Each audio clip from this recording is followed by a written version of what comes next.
Vasudevaya. Om Namo Bhagavate Vasudevaya. Om Namo Bhagavate Vasudevaya. Narayanam Namaskritya Naram Chaiva Narottamam Devim Saraswatim Vyasam Tato Jayamudiraye. Nashtaprayeshu abhadreshu Nittang Bhagavata Sevaya. Bhagavati Uttama Shloke Bhaktir Bhavati Naishtiki.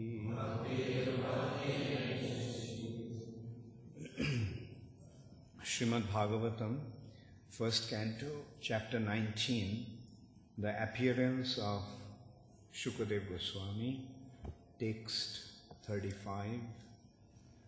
Api me Bhagavan Pritaha Krishnaha Pandu Suta Priyaha Poitri Shvaseya Priti Artham Tad Gotra Satya Bandhavaha. Api me Bhagavan Pritaha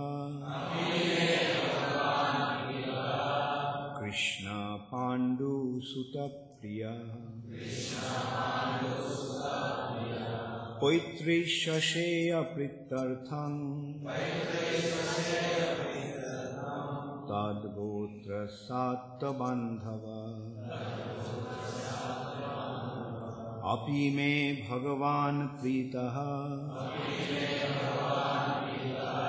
Krishna Pandu Suta Priya Poitri Shasheya Pritartham Tad Gotra Satya Bandhava. Api me Bhagavan Pritaha Krishna Pandu Suta Priya Poitri Shasheya Pritartham Tad Gotra Satya Bandhava. Api, definitely, may, unto me, Bhagavan, the personality of Godhead, Pritaha, pleased, Krishnaha, the Lord, Pandu Sutta, the sons of King Pandu, Priyaha, dear, Poitri, in relation with the father, Shvaseya, the sons of the sister, Priti, satisfaction, Artham, in the matter of, Tat, there, Gotrasya, of the descendant, Atta, accepted, Bandhava, as a friend. Translation by His Divine Grace, Srila Prabhupada. Lord Krishna, the personality of Godhead, who is very dear to the sons of King Pandu, has accepted me as one of those relatives just to please his great cousins and brothers. Please repeat after me. Lord Krishna, the personality of Godhead, who is very dear to the sons of King Pandu, has accepted me as one of those relatives, just to please his great cousins and brothers. Purport by Srila Prabhupada. A pure and exclusive devotee of the Lord serves his family interest more dexterously than others who are attached to illusory family affairs. Generally, people are attached to family matters, and the whole economic impetus of human society is moving under the influence of family affection. Such deluded persons have no information that one can render better service to the family by becoming a devotee of the Lord. The Lord gives special protection to the family members and descendants of a devotee, even though such members are themselves non-devotees. Maharaj Prahlad was a great devotee of the Lord, and his father Hiranyakashipu was a great atheist and declared enemy of the Lord. But despite all this, Hiranyakashipu was awarded salvation due to his being the father of Prahlad Maharaj. The Lord is so kind that he gives all protection to the family members of his devotees.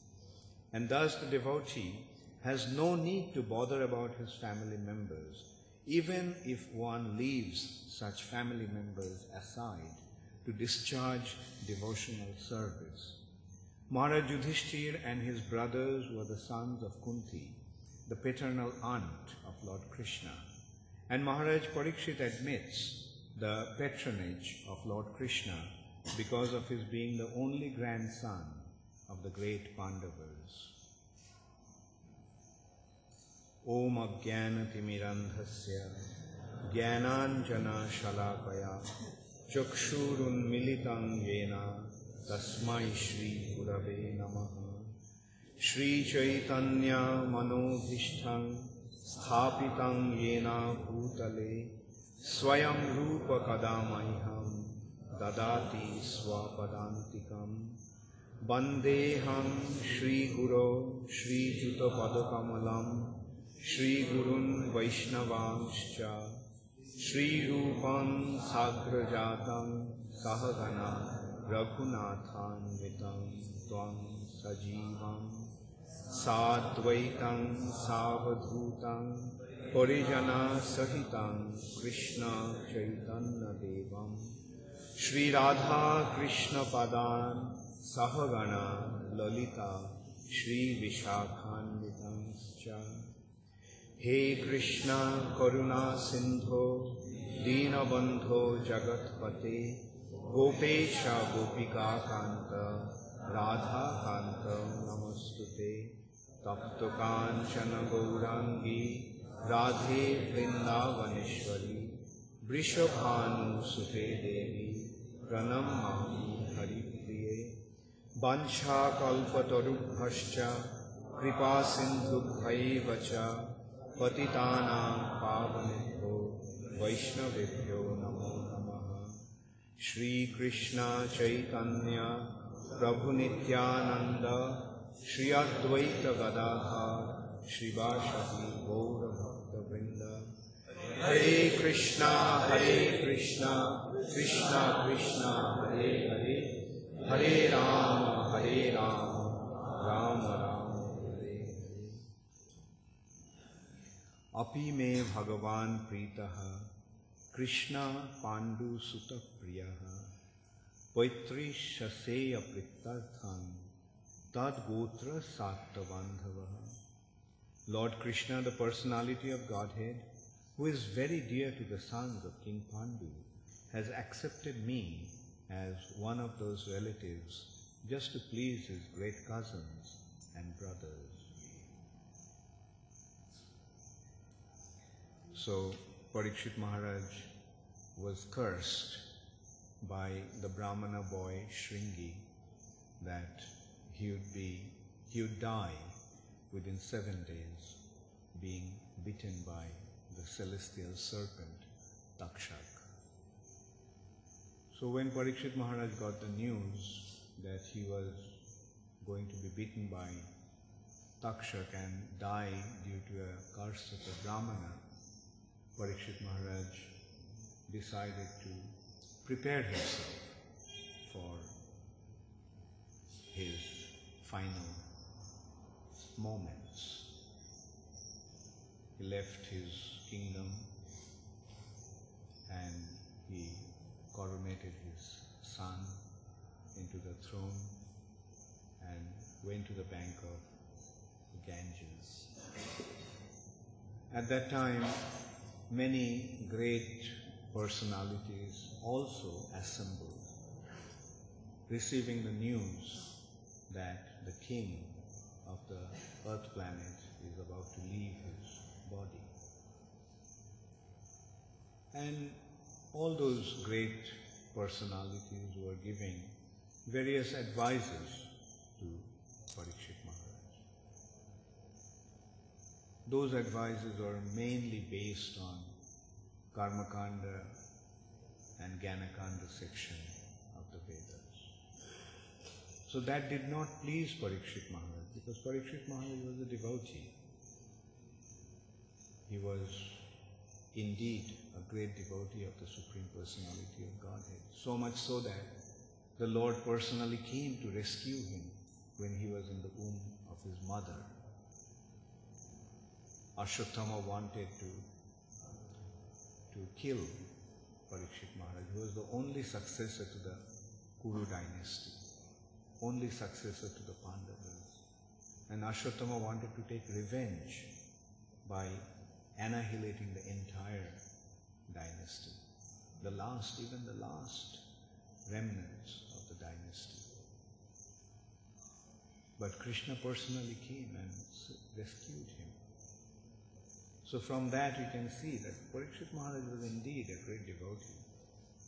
And so much so that upon receiving the darshan of the Supreme Personality of Godhead, whenever Parikshit Maharaj would see somebody, he would question, is he the personality whom I saw when I was in my mother's womb? That's why he got the name Parikshit. He was always examining. He was always trying to find out. He was always searching for the Supreme Personality of God. And of course, he was the grandson of one of the most dear devotees of Krishna. He was the grandson of Arjuna. So naturally, he was a great devotee. And when the time came for Parikshit Maharaj to leave his body, and he left everything in order to prepare himself for that final moment when the soul will leave the body. That is the final test for every living entity. And this life is actually a preparation. Life actually is an opportunity to prepare ourselves for that final examination, final test. Ante Narayana Smriti. At the end of our lives, we have to remember Narayana. If we can do that, then our life is successful. If we can't remember Narayan, Krishna at that time, then our life is simply a waste of time, waste of a wonderful opportunity. So Parikshit Maharaj knew that, and he was preparing. He thought that now that I have been reminded that I am going to leave my body within 7 days, so now let me prepare. And at that time, Sukadeva Goswami appeared. Actually quite accidentally, so to say, Sukadeva Goswami appeared there. Many of those saintly personalities, exalted sages and rishis, heard of Sukadeva Goswami but never knew him. But as soon as he arrived, they recognized that this is an extremely exalted personality. from the lakshanas of a Mahapurusha, from the signs that are present in the personality, in the body of an exalted personality, they could recognize that this is an unusually exalted personality. He was only 16 years old, apparently appearing to be like a madman, naked, completely unconcerned about his physical condition, completely unconcerned about his surroundings, completely unconcerned about how people are seeing him, how people are treating him. He just appeared there. But the saintly personalities, the exalted rishis and munis present there, could recognize his exalted position. So they immediately stood up to show their respect. Although by age he was much junior to them. And although they didn't know who this personality actually was, but they stood up. And they wondered, some of them wondered, is this Sukadev about whom we heard, the illustrious son of Vasudev? And Parikshit Maharaj also saw his exalted position and requested him to advise about his duty at a time like this. And in this verse, he is actually giving the credit to Krishna for sending Sukadeva Goswami. And he is saying that Krishna, who is Bhakta Vatsal, who is very, very concerned about his devotees, who is the protector and maintainer of his devotees.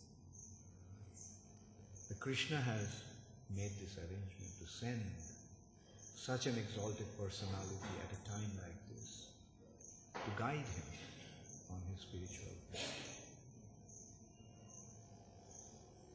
And he is giving the credit to Krishna for bestowing his mercy upon him due to his affection for his devotees, the sons of Queen Kunti, and especially Arjuna. Queen Kunti was Krishna's aunt, Vasudev's, Krishna's father's younger sister. And Jai Shri Shri Krishna Balaram Ki, Jai Shri Shri Radha Mohan Lalita Vishakha Ki, Jai Shri Shri Gaur Nitai Ki. And he is telling here that Lord Krishna, the personality of Godhead, who is very dear to the sons of King Pandu, has accepted me as one of those relatives just to please his great cousins and brothers. So Sukadeva Goswami, Parikshit Maharaj is considering that just because he happens to be a relative of Krishna's devotees, that's why Krishna is bestowing such special mercy upon him. Of course, Parikshit Maharaj himself is a pure devotee. But that is the nature of a pure devotee. He doesn't consider himself to be a devotee. That is the nature of the spiritual affairs. Is diametrically opposed to the material nature. In the material nature, everyone wants to take credit for something that he doesn't really deserve. Whereas in the spiritual platform, a devotee does not want to take any credit for himself. He wants to offer the credit to others. And on top of everything, a devotee never considers, an exalted devotee doesn't even consider that he is a devotee. So that is the characteristics of the spiritual nature. In the spiritual platform, we see that a neophyte devotee, what's the symptom of a neophyte devotee? A neophyte, what is the sign of a neophyte devotee? Kanishta Adhikari. A neophyte devotee is one who considers that Krishna is the Supreme Personality of Godhead and he is the only devotee. He is the only devotee. Archayam eva haraye pujanja shraddhaye hate natad bhakteshu channeshu sabhakta prakrita smita. He worships Krishna, recognizing that Krishna is the Supreme Personality of Godhead, but he doesn't recognize his devotees. That means he thinks that he is the only devotee. And the Madhyamadikar platform is when he recognizes devotees. When he recognizes devotees, first he recognizes Krishna as the Supreme Personality of Godhead. He recognizes Krishna's devotees. He recognizes the innocents and he recognizes the offenders. And accordingly he behaves to them, behaves with them. But a pure devotee, Uttamadhikari is the one who sees that everyone else is a pure devotee, only he himself couldn't become a devotee. Isn't it a long way from Kanishta Adhikar to Uttamadhikar? The Kanishta Adhikari thinks that he is the only devotee, and Uttamadhikari sees that everybody is a devotee, only he himself couldn't become a devotee. Sarva bhuteshu ja pashet bhagavad bhavam atmana. Like we see that Krishnadas Kaviraj Goswami is praying, Purisher Kit hoite muishe lohishto, Jagai madhai hoite muishe papishto. I am more fallen than a worm in the stool. Purisher Kit hoite muishe lohishto. And Jagai madhai hoite muishe papishto. I am more sinful than Jagai and Madhai. Haridas Thakur, the Namacharya, the most exalted personality in the universe, Brahma himself, he would not even go near Jagannath temple. What to speak of going inside Jagannath temple? He wouldn't go near Jagannath temple. From a distance, he would offer his pranam to the flag of the temple, on the shikhar. Rupa Goswami, Sanatana Goswami would not even go near the temple, although they are the most exalted personalities. Sanatana Goswami would not take the road by the Jagannath temple due to his apprehension, due to his fear that some Brahmana may touch his shadow, not him. Some pujaris of Jagannath may just touch his shadow, and by coming in contact with his shadow, the pujari will become contaminated. So he took the road not the road even, he walked through the burning hot sand in summer. And as a result of that, he got blisters. And Chaitanya Mahaprabhu chastised him. What's this? Why did you come through this hot sand? And when Sanatana Goswami expressed his humble disposition, then Chaitanya Mahaprabhu was not only pleased, tears came to his eyes. And this is the nature of an exalted devotee of the Lord.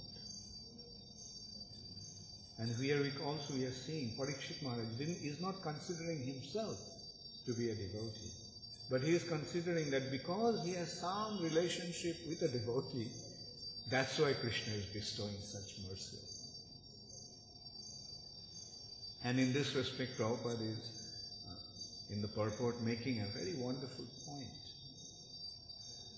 that if one becomes a devotee of Krishna,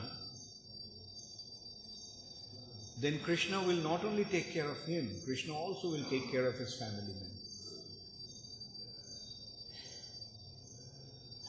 That is how Bhakta Vatsal Krishna is. Anyone, not even the family members, anyone who has some connection to a devotee, Krishna will take care of him. And in this respect, Prabhupada is giving the example of Hiranyakashipu, one of the greatest demons, one of the worst offenders to the lotus feet of Krishna. He was such a tyrant and so envious of Krishna that his own son, when he became a devotee of Krishna, he wanted to kill that son, Prahlad. But because he happens to be the father of Prahlad, Krishna awarded him salvation. Krishna delivered him. Krishna didn't consider his offenses. Krishna did not consider what Hiranyakashipu had done. Krishna simply considered that this person happens to be my devotee's father. Therefore, I must reward him. I must recognize him and honor him. In this respect, a point has been made that why Hiranyakashipu took the intestine of, why Nrsingadev put the intestine of Hiranyakashipu around his neck like a garland. It has been explained that because the soul through the semen passes through the intestine, Nrsingadev considered Hiranyakashipu's intestine to be something most wonderful, because the soul of Prahlad Maharaj passes through that channel. And that's why he wore it like a garland on his neck. This is how Krishna rewards his devotee, or anyone who is somehow related to his devotee. Another wonderful example is Shivananda Sen's dog.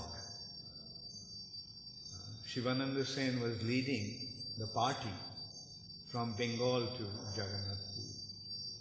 And on the way, a dog just started to follow.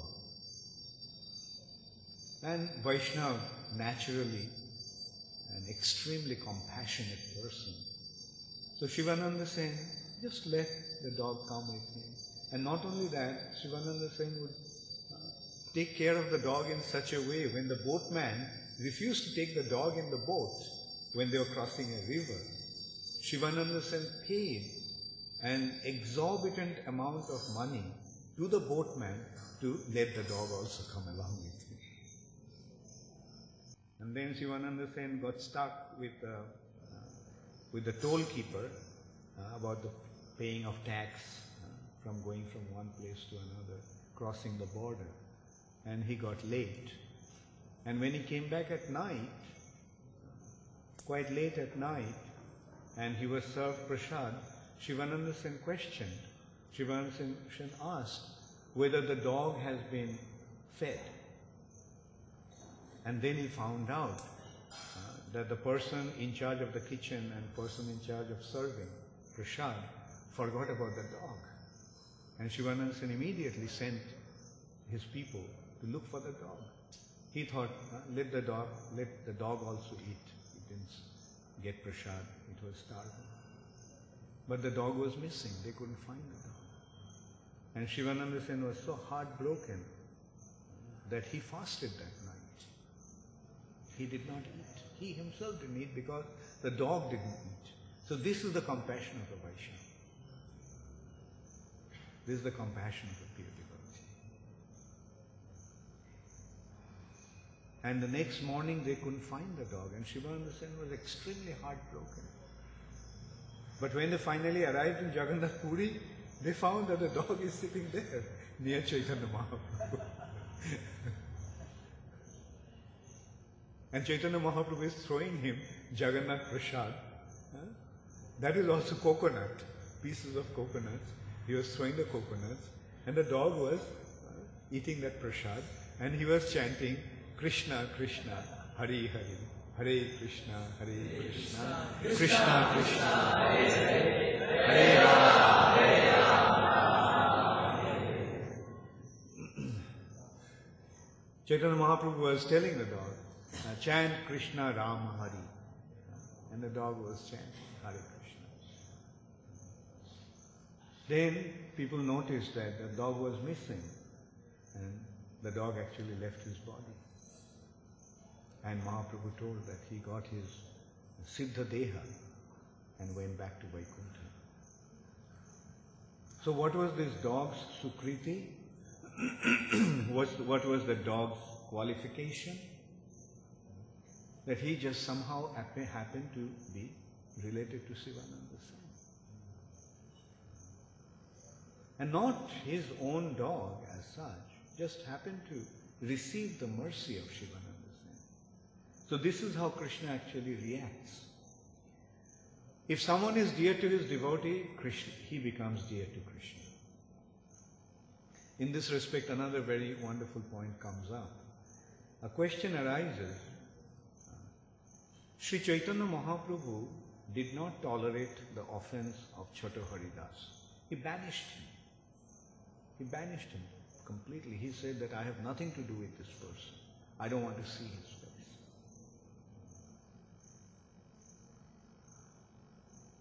Whereas Kala Krishnadas was traveling with Chaitanya Mahaprabhu when he was traveling through South India, and he left Chaitanya Mahaprabhu's association, he left his service to Chaitanya. There was nobody else. He was the only one traveling and taking care of Chaitanya Mahaprabhu. And he left. And that also being allured by the Bhattatharis. The Bhattatharis are kind of caste brahmanas in South India who are very expert in black magic and such activities. And they allured him through the temptation of women. And he being attracted by women, he actually left Chaitanya Mahaprabhu and went to them. And Chaitanya Mahaprabhu personally went and rescued him. It was very dangerous actually. Of course, for Mahaprabhu there is nothing dangerous. He is the Supreme Personality of Godhead, but there was an extreme apparent danger. These Bhattatharis were very violent people. So when Chaitanya Mahaprabhu went to rescue Kala Krishnadas, they attacked him with their weapons. So actually, apparently Chaitanya Mahaprabhu risked his life to rescue this person, Kala Krishnadas. The question arises, in one hand, Mahaprabhu is completely merciless in case of Chatur Haridas. Whereas for Kala Krishnadas, he went himself to rescue him. And Haridas's offense was, in his mind he may have thought of a woman. Whereas Kala Krishnadas, he left Mahaprabhu being allured by women.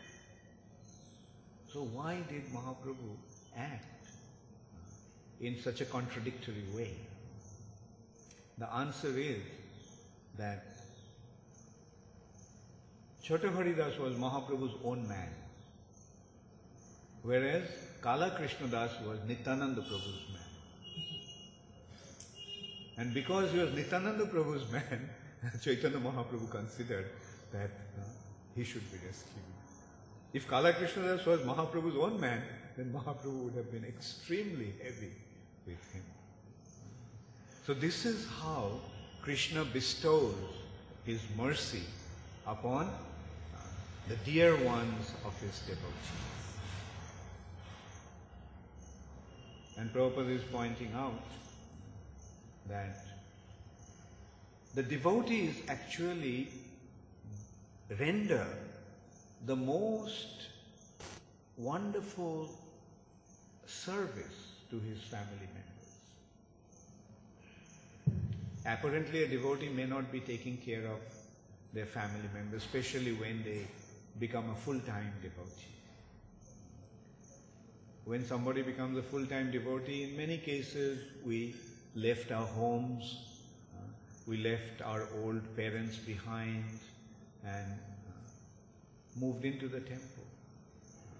Now apparently it was an irresponsible act that, he left his father and mother and younger brothers and marriageable sister and so forth. Did not fulfill the family responsibilities. But Prabhupada is pointing out that although apparently, materially, a devotee is not taking care of his family members, but they are actually rendering the most wonderful service and benefit to the family members. By becoming a devotee, Krishna will actually take care of the family. Because one has become a devotee, Krishna will take care of him. Now individually how much care he could have taken? Maybe earned a little money and took care of them till they died. But when Krishna takes care, that's the most wonderful care. Krishna not only takes care in this life, Krishna also takes care for the next life. Krishna takes care of the relatives in the next lives as well. Therefore, we should not worry what will happen to our family members. Krishna will take care. And in this respect, we can also recall one wonderful example Sri Chaitanya Mahaprabhu himself cited. Chaitanya Mahaprabhu assuming the role of a devotee, set the perfect example of a devotee. In all respects, if we look at Chaitanya Mahaprabhu's family situation, his mother was old.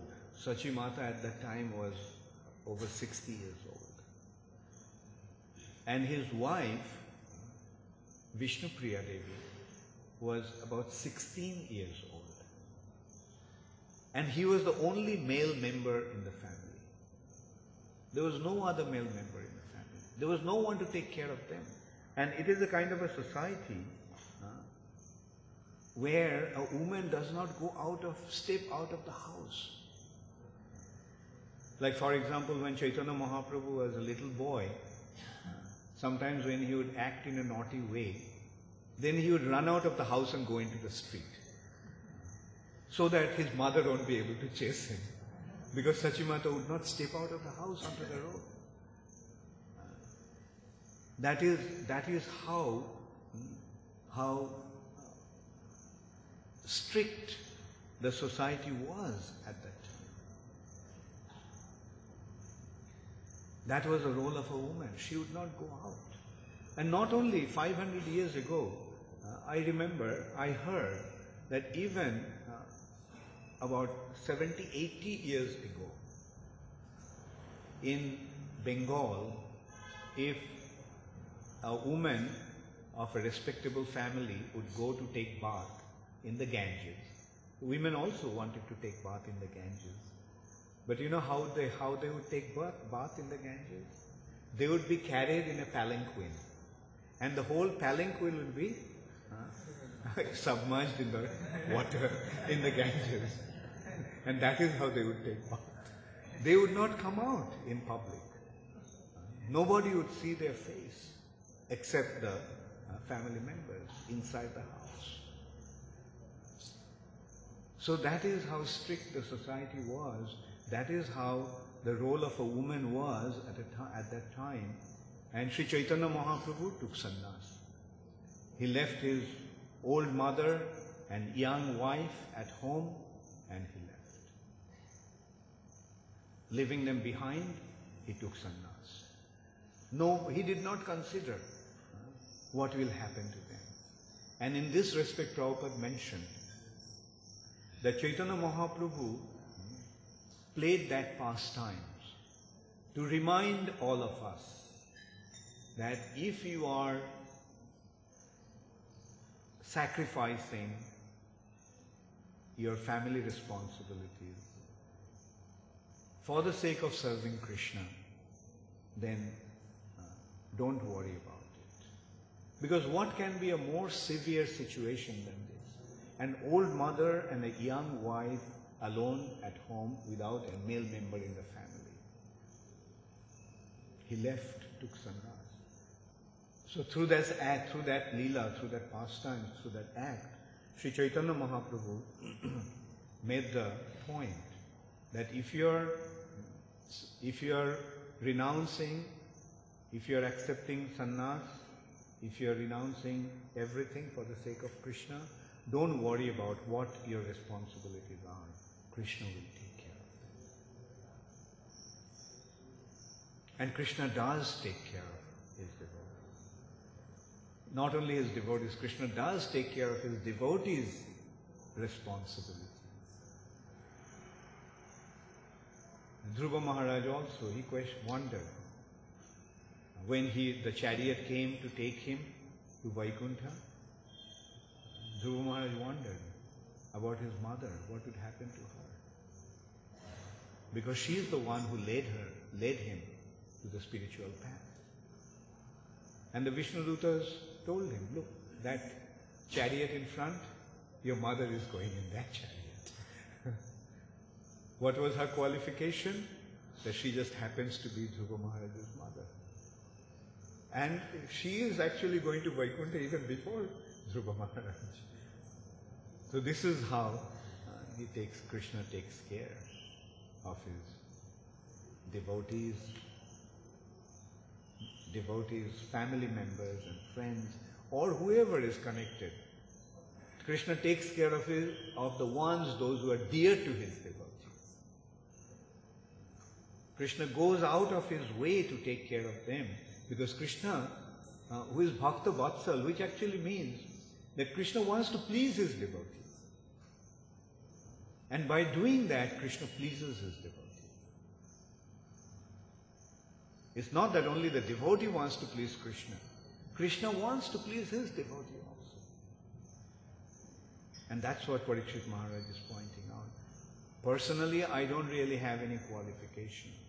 But just because I happen to be your cousins and your dear devotee's grandson, that's why you made such a wonderful arrangement for me at a critical time in my life by sending Srila Sukadeva Goswami. In this respect, I also recall one incident that I came across recently. One of our god sister actually sent a message in the internet recently. She is, I think in Denver, Colorado. She's working in a hospice. Hospice is the place where the dying people are taken care of. And there was an elderly lady, very nice old lady. And when she gets this, she works in a hospice and she helps the dying people, not only through medical care, but she also takes care of them spiritually. She chants and speaks to them about Krishna and tries to remind them of the importance of surrendering to Krishna. And then this lady's daughter and husband, daughter's husband, son-in-law, and their children came to see. And she, of course, does not chant Hare Krishna in front of them, the family members, because they may take offense to that, thinking that, well, what is she doing? But the lady probably saw the neck bead on her, and she asked her whether she was connected to Hare Krishna movement, the daughter. And she said that yes, she was. And then she told that her brother also was a devotee of Hare Krishna. And her son recalled that how his uncle used to teach him how to chant and advise him in Krishna consciousness path.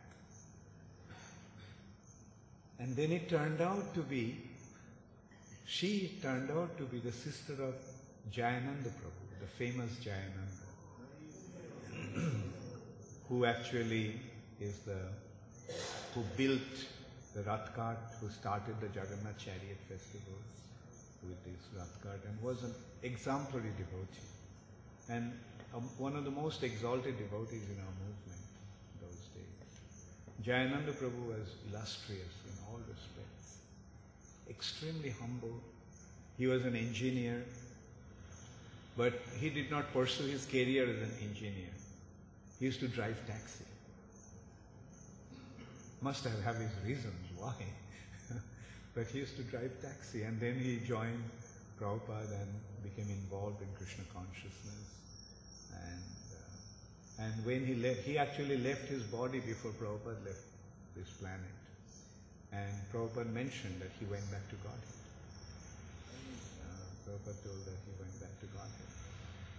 So this lady happens to be Jayananda Prabhu's mother, who was in the hospice. And his sister was telling her that she was quite bewildered about the mother's situation, what to do. And she was one day, she was praying to her brother that please help her out. And she was admitting that it is how Krishna responded to her prayer to his brother. And she brought him, her mother was brought to this place where she was having the association of a devotee at the time of leaving her body. Now tell me, is it an accidental happening? Or is it the divine arrangement of Krishna to display his unique concern for his devotees' relatives?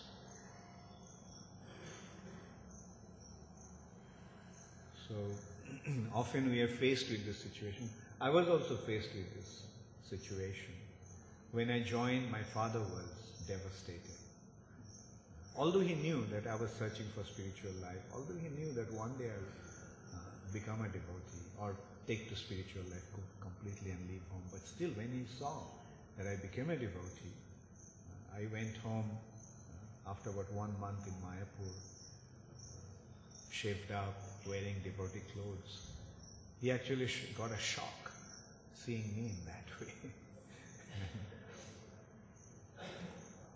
And then I told him, one day I was sitting with him and I was explaining to him that if I stayed at home, probably I could have taken care of him materially.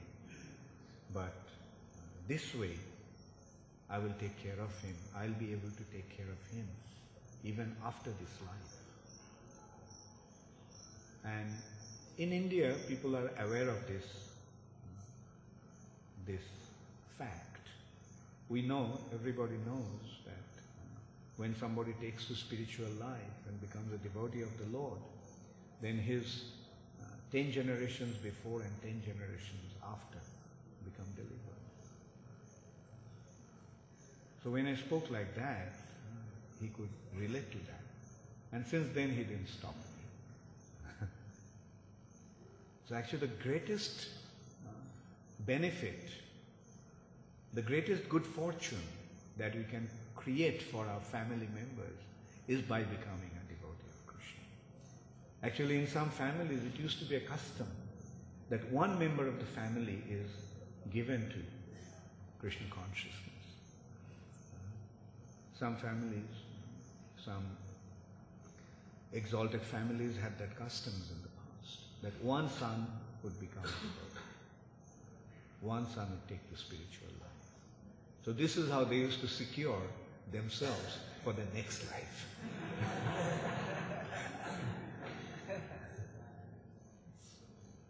And that option and opportunity is still open to us.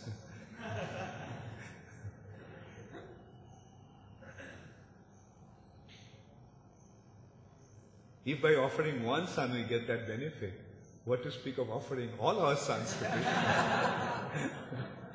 If by offering one member of our family we can derive that benefit, then what to speak of, what kind of benefit we can derive by offering ourselves completely to Krishna and bringing up our children in Krishna consciousness. Gaur Premanande Hari. Thank you very much. All glories to Srila Prabhupada. Does anybody have any question or comment? You have a question? Yeah. So another aspect is sometimes we try to make them also devotees. So is that effort necessary, or just we try to observe also? Of course, when we know that something is good, don't we want to share it with those who are dear to us? Naturally we would want to. So when we become devotees, we would naturally try to, or we should try to make our family members also devotees. But often what happens is that the familiarity again, doesn't give them to take us seriously. So we preach to them, they don't really, it doesn't sink. So better that we don't preach to them, but we send somebody to preach to them. I mean, if it doesn't work, then we get somebody else to preach. And naturally, not only we should want to become devotees, we should also try to make those who are around us also devotees. We want to make the whole world Krishna conscious. So what to speak of those who are close to us? And after all, charity begins at home. But sometimes it doesn't work. It doesn't. So what to do? Then we can just pray to them. Pray to Krishna that they become a devotee and Krishna bestows his mercy upon them. Yes? Even if our family is straight to Krishna consciousness, there are always a difference in the level of commitment, and that acts as hindrance. So they are also practicing, but they have their own restrictions, and there is a difference in the commitment to the process. So that it is kind of. Well, at least something is better than nothing. Like if they are taking to it to some extent, still then, they should be encouraged. And what happens is that acts as a hindrance to us, because now they are close to us and they think that this is the way we should be doing. So create a shield around you with other devotees and let them deal with them. Actually, that's true. Like it happens, like to rescue the lost souls. Sometimes the souls lost in Krishna consciousness, try to come and rescue them.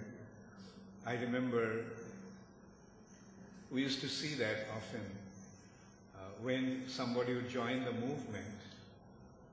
Their girlfriends also would come and join the movement. But in most cases we would see that they didn't come to join the movement. They came to take them away, take their boyfriends away.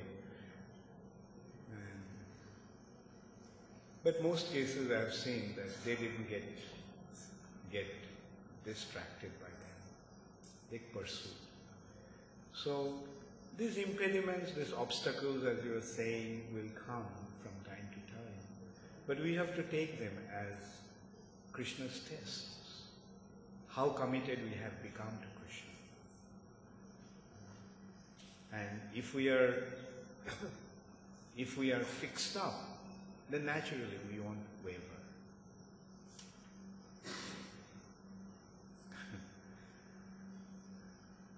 Yes? Thank you.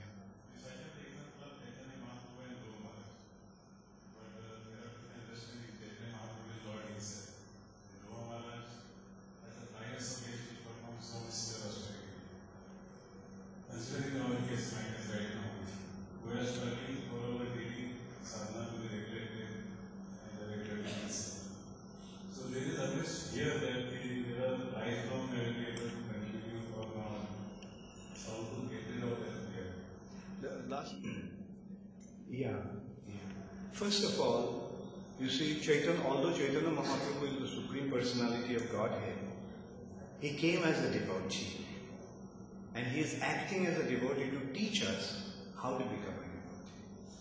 And so we should not, our attitude should not be, oh, Chaitanya Mahaprabhu is God, that's why he could do it and we can't do it. Right? No, Chaitanya Mahaprabhu came to cite the example for us. And the way he acted, it is possible for us also to act. Otherwise, Mahaprabhu wouldn't have acted in that way. So that's the standard that Mahaprabhu actually said, and we should try our best. Dhruva Maharaj's case, of course, is understandable. He performed severe austerity. But we have to also understand that he was in Satyuga. Right? Those days people had incredible ability. Now, you see, Krishna doesn't really see what kind of austerities and penances we are performing. Krishna simply sees how committed our heart is to his lotus feet. Throughout my life. And yes, that anxiety is good. Because this anxiety will help us to remain fixed on this path and also will help us not to become complacent. And if our heart is sincere, then Krishna will help. And on top of everything, Krishna has sent Prabhupada and Prabhupada has given us ISKCON. And this association of devotees in ISKCON is the best protection from the onslaught of mind.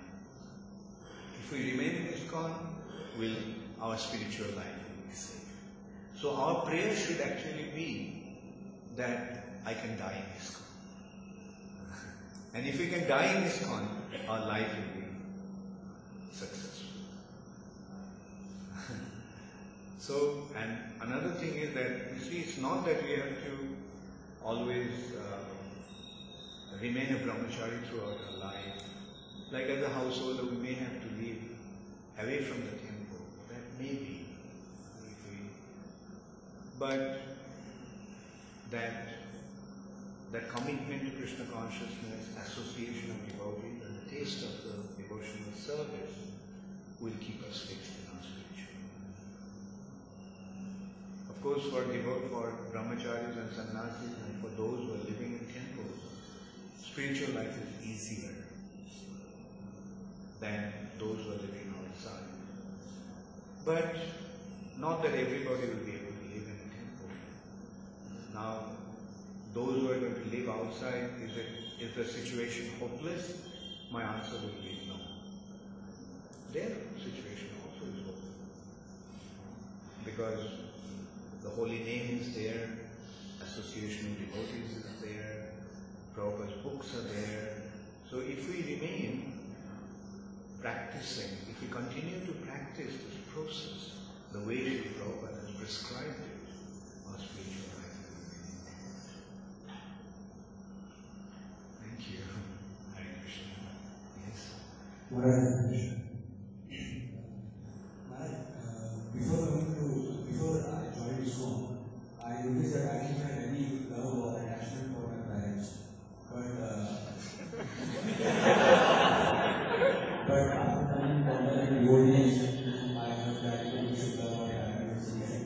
good care of him.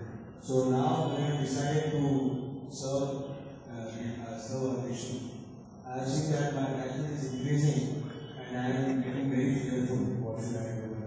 Your attachment is? Towards silence is increasing. Increasing. Yeah, what will happen with him? And if you consider, even if I am not joining this thing, I'm not going to do anything of my life. I'm not going to take care of my life. Very I'm good. not doing my house. Very So good. I'm not very happy. I will say devotee's heart is soft. What is actually happening after accepting Krishna consciousness, after practicing spiritual life, devotional service, the heart is becoming soft. And as a result of that, you are feeling a natural compassion. And it is natural, we have to be grateful to our parents. It is because of them we got this body. We are getting this opportunity to practice Krishna consciousness.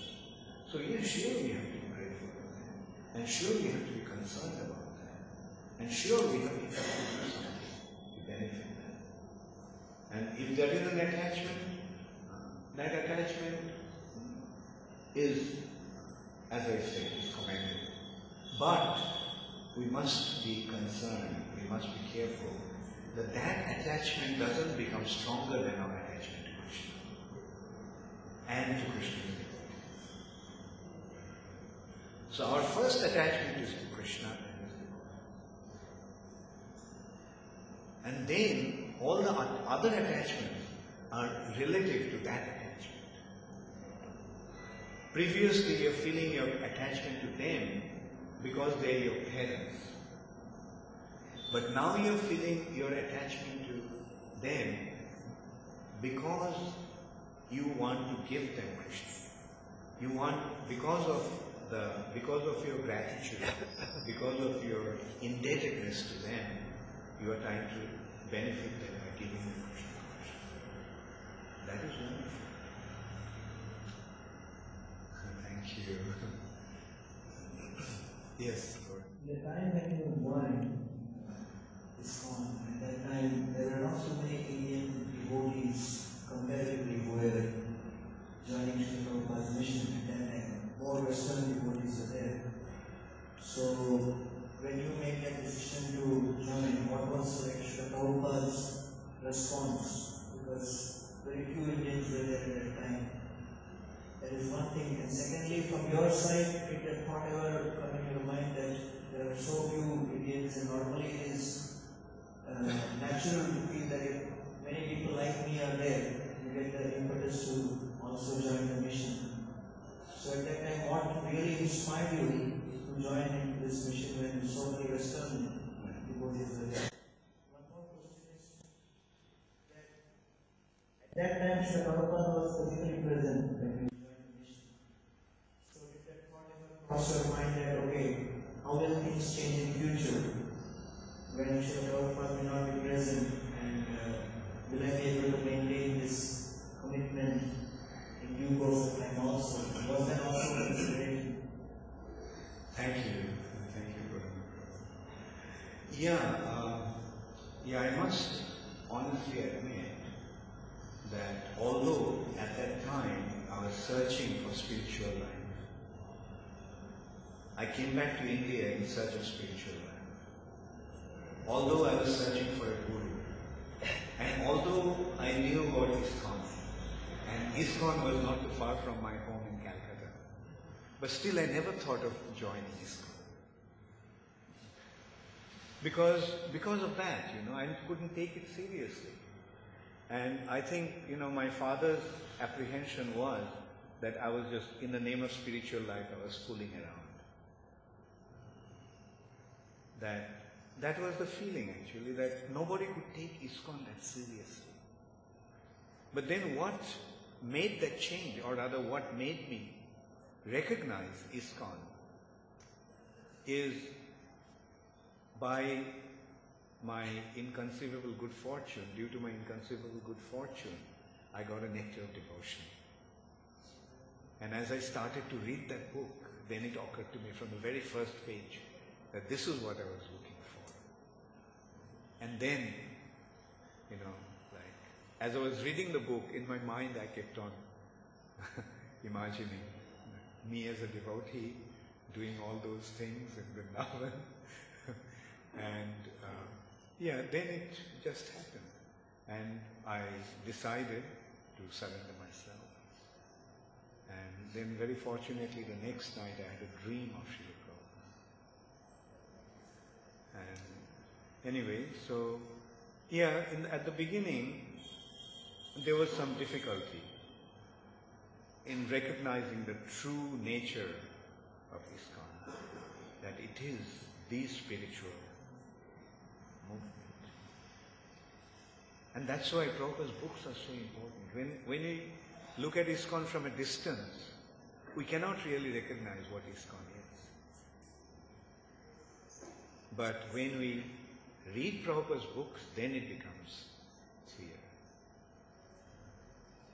And the other point, the next question that you had, to tell you frankly, it never really occurred to me that Prabhupada may leave.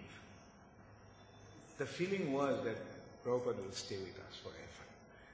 I mean, that kind of feeling at least I had. Even when Prabhupada told us that he wanted to go to, the time has come for him to leave his body, and he wanted to leave his body in Vrindavan. He said that when we were in Rishikesh with Prabhupada one night.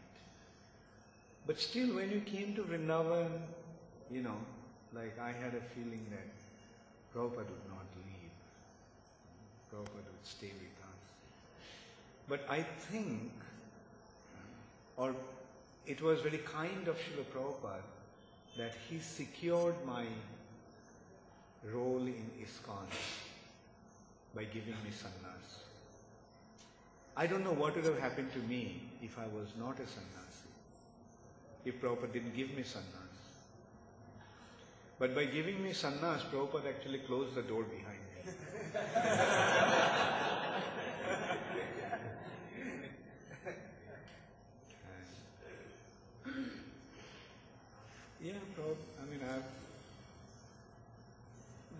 The most important consideration actually is that once we come to spiritual platform, we should never go back, we should never retreat. Must move forward. There is no way back.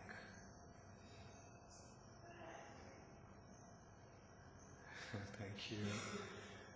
Any other question? Yes, Parul?